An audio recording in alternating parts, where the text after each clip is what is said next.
Good morning. Good morning. Here we are, bright and breezy, ready to share the records that we played to each other last night. Mark was under the weather in the last video, so we're going to be much more energised this time. Absolutely, superly energised, and we're doing it in the morning. There won't be any dancing though. No. Okay, well, we had a great evening, John. Yeah. Saw Evan Parker talking about Gagaku, Gagaku, which was... Japanese court music. Yeah, that kicked things off beautifully.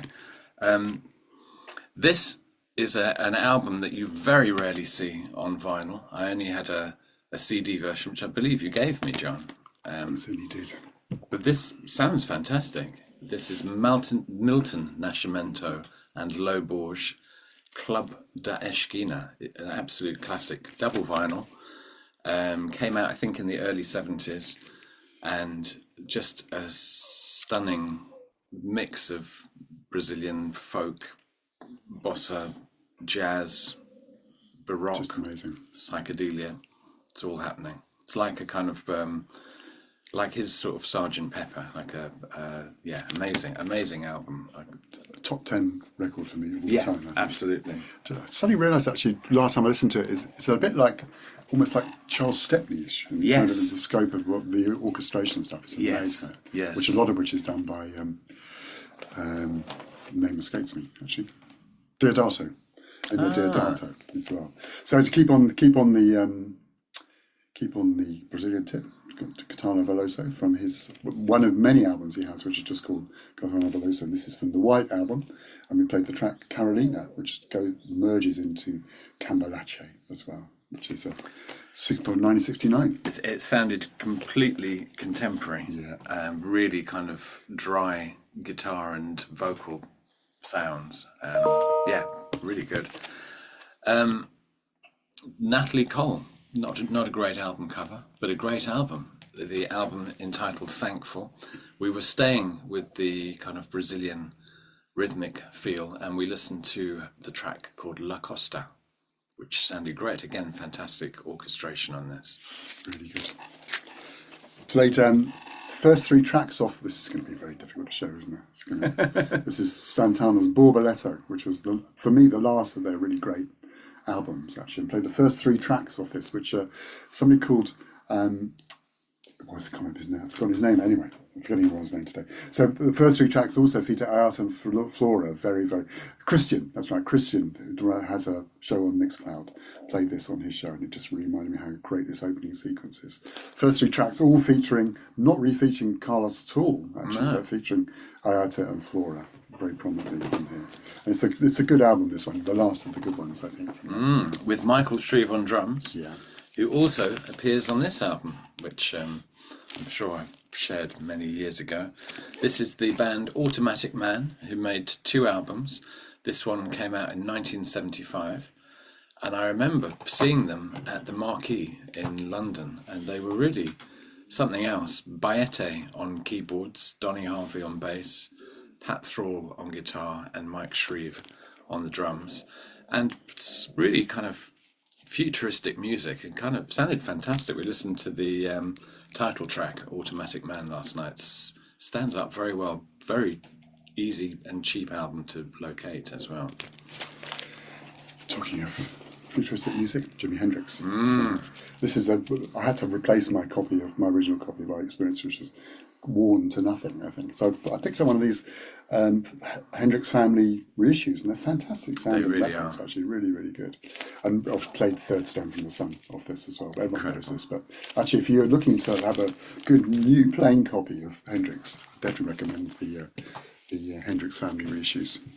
Well, this is a record that I should have had in my collection, but I never did, and I just found it outside the house of somebody who ran a record shop in Faversham. Who was just getting rid of a load of old records for nothing. First press of the first Jefferson Airplane album, sort of a group album from I think about 1967. Yeah, very good. Again, sort of sounding like nothing else at the time, and it was just the classic. It was White Rabbit, and just noticing the intensity and power of Grace Slick's vocal was just, I'd forgotten how strong it was. Not quite in mint condition before some people. No. People start offering you huge amounts of money for it, I think. Not in mint condition. Yeah, but, no. but good to have anyway. Yeah. I mean, the Graceflick had a prominent place on my bedroom wall when I was a teenager as well, along with Barbara Streisand, which is quite an odd pairing, really. Very odd. Yeah, but anyway, that's what I was like. Isley Brothers, I played this on my last show as well, and played the track Living in the City of this, which is absolutely fantastic. Kind of 70s Isleys, really, with an amazing kind of 4-minute kind of run off at the end of it, which is just extraordinary. Just amazing rhythm guitar playing from Ernie Isley. Really great great. drumming, great bass playing, everything. Just kind of goes on far beyond what should normally be on a fade, basically. Kind of don't want it to stop even when it does stop, actually. And I think possibly the first post Malcolm Cecil Yeah. and Robert Margaluf Yeah. produced Isley. And also, they're quite restrained and sartorial. Very in this as well. sartorially restrained. Yeah, I mean, relative to Relative. their normal. That's true, actually. I went into my local. We were rocking and rolling to that, and prompted me to pull out another great rocking, grooving track. Very unexciting to share here, but it's the 7-inch single of Over and Over by Sylvester on the Fantasy label, which is it's just got such a good time groove, and Sylvester really showing what he was capable of vocally. Totally unique voice he had. Yeah, great horn line, just a good time vibe, that one. Written by Ashford and Simpson, I hadn't noticed that before. Then we went for the Pointer Sisters. Not probably the greatest of their albums, actually, but it has got some really Pretty good one. Pretty good one, and played Bring Your Sweet Love stuff home to me as well. They're just, really underrated, I think, in terms of their whole run of just great albums, really. All produced by David Rubinson, of course, who produced Herbie Hancock. Indeed. I had a live All Points party a couple of weeks ago, and this was my highlight tune from the album. What is it? I Am, yes. Earth, Wind and Fire. Arguably their greatest, or definitely in the top 2 for me. We listened to In the Stone, which is just the most incredible groove, fantastic propulsive percussion, and the kind of combination of Fred and Verdine White on drums and bass. It kind of telepathic playing that could only come from a couple of brothers, I reckon. We're just thinking I was thinking Verdine never sounded quite as good playing with anybody else, really. No. He just sounded great with that, just perfect with that band. Sly Stone, I saw if you haven't seen it already, I really recommend seeing the Sly Stone documentary, which is hiding in the UK, at least on Disney Plus. They seem to not be promoting it for some reason. Maybe because it's called Black Genius, and that's not the kind of thing you want to talk about anymore in the current state of affairs. Anyway, Sly Stone, this is a great album. Played Crossroad Puzzle and off that, and sampled, of course, by Tribal Quest and all kinds of people. So, yeah, highly recommended. I was lucky enough to see the documentary on a big screen as well, which was amazing. And so hopefully it will properly come to cinemas, I think. Do you remember the sequence of what we had here, John? I think it might have been this, actually. This is a 7-inch single on the Beacon label. The artist is called Tony Morgan. The actual track is called Racial Segregation, but we listened to the instrumental. And this is a fantastic Eddie Grant produced bit of just very, very idiosyncratic. Actually, I think we played it after the James. Anyway, yeah, slightly gone out of sequence. But wonderful piece of music, and quite rare to find. There seems to be a number of versions of this particular groove, but all produced by Eddie Grant with different names. But I'm very happy to have that. It's a great sounding record. I didn't know that one at all. Then we went to, not very exciting to look at, went for Hank Ballard and Midnighters, and we had, Fantastic. From the Love Side, produced by James Brown. Picked this up in a sweet shop in Lewisham, Melbourne record shop. And mono on one side, stereo on the other side. A really classic chunk of funk. Sounded amazing, actually. Absolutely incredible. Just, The 45 kind of weight of sound is huge sometimes. Yeah. Slightly out of sequence, but anyway, this was the first Crusaders album. Double album, absolutely fantastic. We listened to Put It Where You Want It. and just noticing the kind of real good time vibe that the Crusaders always create. Just it's hard to describe the feel, but there is something that just feels so good about their music. Yeah. Yeah. I think there's a kind of Texan vibe with their stuff as well, which has that kind of warmth to it. In kind of celebration of Record Store Day, I pulled out something I bought in Record Store Day 2013, way back. This is the Donny Hathaway. Not really bought many things on Record Store Day, but this was a good one, actually. And this is The Memory of Our Love, which is only on the CD box set, I think. It's the only place on vinyl was this single. Great song on here as well. Unfortunately, very expensive to acquire these days. Okay, yeah. It's always a good investment. Good. Well, I just would love to have it on vinyl. This is an album that I'm probably not massively familiar to most people. White Heat, and the white bit of this is Barry White. This was Barry White's backing band in 1975, I believe, and extremely funky album produced by Bazza.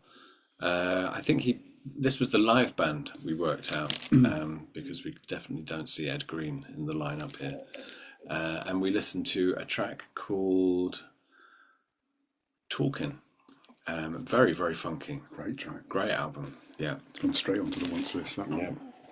Yeah. Just really overhang from the last session where we talked about Roy Ayers, just pulled out this one and played the track DC City off this. It's when he was getting slightly less interesting. This is probably the last one of his albums which didn't start to employ drum machines, actually, I think. Probably after that. Anyway, it's a solid Roy Ayers album, and I still miss him really as well. But yeah, this is a good one. This was reissued on Expansion Records in the UK. I was saying to John, I kind of feel this period of Patrice kind of reminds me a bit of Roy, where there was, clearly a very good jazz player who was sort of dipping their toes into a slightly more commercial arena. This is the album simply entitled Patrice, and we listened to the track called Music of the Earth. It sounded really great. Which was her first electro album, I think, wasn't it? Yeah. Then we moved up to I think we're back in sequence, aren't we now? Yeah, so, we are. Yeah, moved into the 2020s, and an album called High Pulp, which I noticed which came up in my Bandcamp recommendations. I have to say their algorithms tend to be the best of the lot, really, in terms of what they recommend. And this is a band, I think from the West Coast, but I'm not entirely sure. And they have a lot of great guests on this record. I think it's 2 keyboard players and a drummer at the band, and then they enhance it by bringing other musicians in. This has people like Brandy Younger and Jeff Parker. And we played the track which featured Mono Neon, which is called Never in My Short Life. And it's a nice record. I managed to pick this up very cheaply second hand, actually, on Discogs. But yeah, it's a nice record, actually. On Anti Records, which means it's probably got a bit of backing behind it as well. Well, the progressive, forward-looking International Anthem label continues to put out incredible music at a massive kind of rate at the moment, and this is also something. Well, this is actually brand new. This is Gregory Ullman, who plays the guitar and electronics, Josh Johnson on sax and electronics, and Sam Wilkes on bass, and their new collaboration, which goes by the name of their 3 surnames, Ullman, Johnson, and Wilkes, and I highly recommend. I mean, I just love this sound. We go on about it. I think every session we're sharing at least 1 or 2 of this kind of sound, but it really is, for me, the most exciting sound in jazz at the moment. You have to say guitar, bass and drums. Bass and saxophone is not the obvious No. kind of line up, really. We're talking about, obviously, Josh Johnson's been playing a lot with people like Anna Butters and also Jeff Parker. Yeah. I pulled out this earlier Jeff Parker record, which came out on Thrill Jockey. This is when he was still based in Chicago. The guitarist Jeff Parker, this is before he went to the West Coast and played the cover version of Marvin Gaye's When Did You Stop Loving Me, When Did I Stop Loving You, which I think I might have played in a session quite a long time ago, actually. This is much more traditional lineup with guitar, Rhodes, bass and drums, and it's a very nice record, this one, actually. And you can hear him basically flexing what I guess are more mainstream kind of jazz chops. Although I'd say it's not a traditional sound. No, it's not. The guitar's very loud. Very loud. Yeah. And the Rhodes has got a lot of some effects on the Rhodes Yeah, as well. yeah. And also, the Tortoise have just signed for International Anthem. Absolutely. So they're going to get, which makes sense, I guess, if they're the kind of daddies of all this music in a weird kind of way. Well, I was in the queue to our new local record shop, which is called Saturnalia in Faversham. Well, initially I couldn't find this record. I knew that there was only one copy in the shop, and I'd stupidly was chatting to someone in the queue and mentioned this was the record I was looking for, and noticed that the guy Went straight in. well, the guy who was four in front of me sort of suddenly swiveled round at the mention of the Freddie Hubbard live album. So I was pretty much sure it wasn't going to be there. But they'd actually put the only copy aside for me, which was incredible. So this is a triple live album. No, I'm not supposed to do that, so I shouldn't pretend you never heard that. Yeah, Freddie Hubbard on fire, and absolutely sounds on fire. We listened to his version of Bye Bye Blackbird. Basically, pretty much it's a track aside over three final LPs, and it's his playing. It's just so fiery. It's really quite breathtaking, actually, and just because it's every track is extended, it's just flowing with ideas. So yeah, I'm happy to have this. So from the same period, which I had in the box already, actually, I didn't actually know you were buying the Freddie until I got down here, and went for Backlash, which was an album recorded in '67, which I think when that was recorded as well, and played the track off there, which is called Up Jump Spring, which is also on the live album as well. Yeah. It was kind of this whole kind of period was kind of really underestimated, I think, and underrated. His Atlantic period. People obviously know the CTI period, and obviously know the Blue Note period, but the Atlantic, he played some great music during that time as well. And I think it's this whole side on the album, but 6 minutes on here. Yeah. I think. Yeah. Yeah. A bit of UK reggae, which just arrived yesterday. This is the 12-inch mix of Aswad's It's Not Our Wish, in brackets, That We Should Find, which came off their first album. And I have the album version, but there's a fantastic dub extension, which features Mikey Dread Campbell. So there was a Mikey Dread in Jamaica, and there was a Mikey Dread in the UK. And Mikey Dread Campbell in the UK was their live mixer, but also studio mixer. And yeah, just very happy to find this. What was slightly confusing was that for a period of time, the Jamaican Mikey Dread was also in London. So Yes, that's Mikey right. Dread and Mikey Dread Campbell around. Yeah. We sort of get a bit random at this stage. So we try and keep some kind of sequence together. Yeah. And then it starts to break up, usually towards the end of the session. Yeah. So, I didn't have any reggae with me, unusually this time around. And this is a record by Masahiko Togashi, which who's a Japanese drummer. And this is a record I've been looking for ages, and I slightly missed the fact it's actually been reissued twice in the last few years, and I managed to pick up a copy of one of the reissues, which is interesting. It's cut at 45 RPM on a standard single vinyl record. Sounds great, actually, as well. And the band is, as you can see, with Don Cherry on trumpet and Charlie Hayden on bass. It's a very nice record, quite quiet, quite kind of peaceful sounding record, but really, really good one as well. And he's a great drummer. So highly recommended. Pick up one. There's two different reissues knocking around, but it's recommended, this record. By this stage in the evening, the volume was having to be turned down a little bit, which is a shame for this, which, if you don't know it, this is a very exciting album that actually came out a few years back. It's Mark Anestis, who was one half of the Basic Channel guys who kind of invented that kind of dub techno sound. And this is a collaboration with the Endaga Rhythm Force, who I think Mark possibly met in Berlin. Anyway, it's got obviously a very strong African, I think it's Senegalese sound, but then there's this kind of really deep, low frequency underpinning. Great sounding. And yeah, it just sounds fantastic. So the album is called Yamande, highly recommended. It was, I think Honest John have been distributing it. Yeah, just a bit. I mean, if you like that whole sound of Basic Channel rhythm and sound, and also the Wackies label from the States. My feeling is that they're probably not going to be distributed anymore, because I was in Ernest John's day before yesterday. No, Friday actually, and they had nothing on the shelves. So my feeling is that probably, if you like that kind of, you see that kind of stuff around, you should pick it up pretty damn quickly, really. So absolutely no connection at all with the last record, but went for Enrico Pieranunzi, who's Italian pianist, and this is a great record that came out on CD quite a long time ago, and I think there's a lot of people wanted to see this on vinyl because it was such a great sounding record. And basically it's music associated with Fellini films, hence the name Fellini Jazz, and great band featuring Kenny Wheeler on trumpet, Chris Potter on saxophone, Charlie Hayden again on bass, and Paul Motion on drums. And we heard Amarcord, which is of course a composition by Nino Rota off air. Definitely worth picking. It's still available actually on and at a pretty reasonable price. You get the double vinyl, plus you get the CD chucked in as well. So bargain. Okay, well, my final record was the Great Jazz Trio at the Village Vanguard, Volume 1, I believe. The Great Jazz Trio in this instance are Hank Jones on piano, Ron Carter on bass, and Tony Williams on drums. Recorded, I think, in 1977.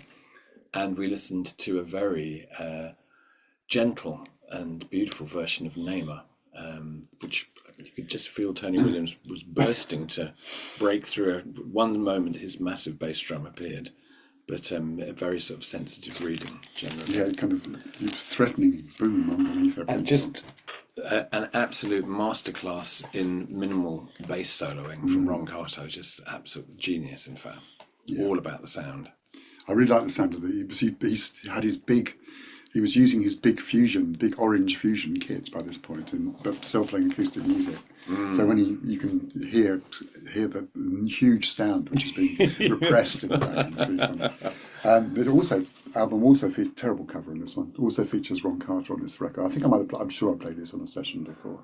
It's a good session closer, really. And it's Helen Merrill, the wonderful singer, one of my absolute favourite singers, and this is her version of Deep in a Dream, which is just her singing, and Jim Hall on guitar. It's a gorgeous little song as well. But her albums are great. Don't be put off by the covers. There's some really, really good music on there as well. And that's it, folks. Yeah. So we hope everyone's well out there in the world. Yeah. Not that easy. And we both got our radio shows, which Mark will post links to. And I know there's some people who listen to the shows that watch the YouTube videos. So thank you to you and to them. Great. See you next time.